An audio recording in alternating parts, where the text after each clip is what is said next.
अस्सलामु अलैकुम वरहमतुल्लाहि वबरकातुहू। जरियान जो अक्सर बच्चों में होता है उसके लिए नुस्खा बताता हूँ। एक नहायत आसान, बहुत आराम से बनने वाला और बग़ैर ज़रूरत किसी को भी दे सकते हैं। पेटों को भी दे सकते हैं, बड़े भी खा सकते हैं। जिनको ड्रॉप्स आते हैं, जिनको इतलाम होता है, उनके लिए बेहतरीन चीज़ है। इसमें 6 चीज़ें प्यारे भाई। पहली चीज़ गोंद किक्कर और किक्कर की फली और किक्कर के फूल और किक्कर के सक और किक्कर के पत्ते, बरगे किक्कर, ठीक है जी। ये 5 चीज़ें।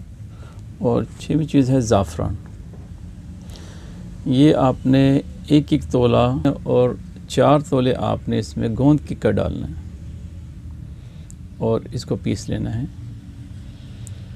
और जब ये बारीक हो जाए तो उसके बाद फिर आपने इसको ज़ाफ़रान मिलाना है। इसमें ज़ाफ़रान आप अपनी जेब के हिसाब से डाल सकते हैं।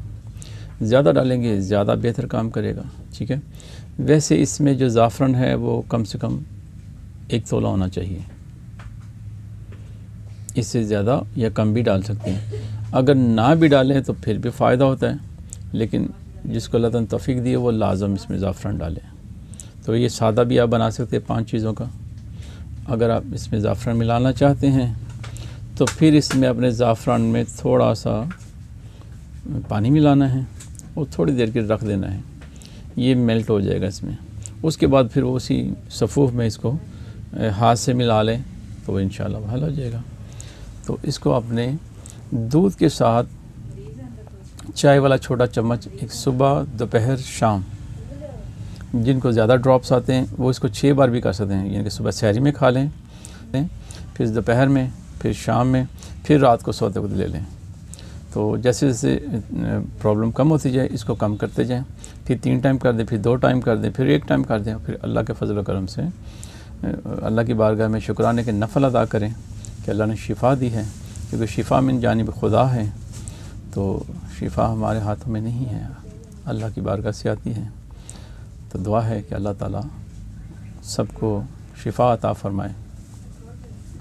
तो जिनको फ्लू या रेशा या बलगम या चेहरे की प्रॉब्लम है वो दूध से ना इस्तेमाल करें इसको, वो पानी से ले लें, सादे पानी से ले लें। तो इंशाल्लाह उनको उतना ही फ़ायदा होगा जितना कि दूध वालों के। अगर उसको रेशा वगैरह बलगम नहीं है तो फिर उसको पानी से फ़ायदा नहीं होगा, मतलब कि कम होगा। तो फिर वो दूध से ही लाजम लें और दूध का और दही, घी वगैरह का इस्तेमाल करें साथ। तो इंशाल्लाह अल्लाह ताला खैर फरमा देगा। दुआ है कि प्यारे आका अलैहिस्सलाम के वसीले से हमें मज़ीद जो तौफ़ीक़ है रब करीम ने अता फ़रमाई है और रब करीम अता फ़रमाए, ताकि हम अल्लाह की बारगाह में ज़्यादा से ज़्यादा नेकियां इकट्ठी करके लेके जाएं। तो बस कुछ आता नहीं कहना, बट जो भी दिमाग में आता है। मैं कभी लिखता नहीं हूँ, कभी लिख के नहीं बोलता हूँ, तो इसलिए कोई गलतियाँ कोताहियाँ हो जाती हैं। तो दुआ है अल्लाह से कि अगर मेरी कोई गलतियाँ कोताहियाँ हैं, बेशक होती हैं बल्कि ज़्यादा ही होती हैं, तो अल्लाह मुझे माफ़ फरमाए। तो आपको भी अगर मैं डिस्टर्ब करता हूँ या मेरी कोई बात अच्छी नहीं लगती तो उसके लिए भी मैं माज़रत पाऊँ। तो मैं हर वक्त मौजूद हूँ। तो कोई बात मुझसे शेयर करना चाहें, कुछ मुझे हिदायत फरमाना चाहें, कुछ मुझे समझाना चाहें किसी तरह से, मैं समझने के लिए तैयार हूँ। और कुछ मुझसे पूछना चाहें तो इंशाल्लाह मैं वो भी हाज़िर हूँ इंशाल्लाह। अस्सलामु अलैकुम वरहमतुल्लाहि वबरकातुहू।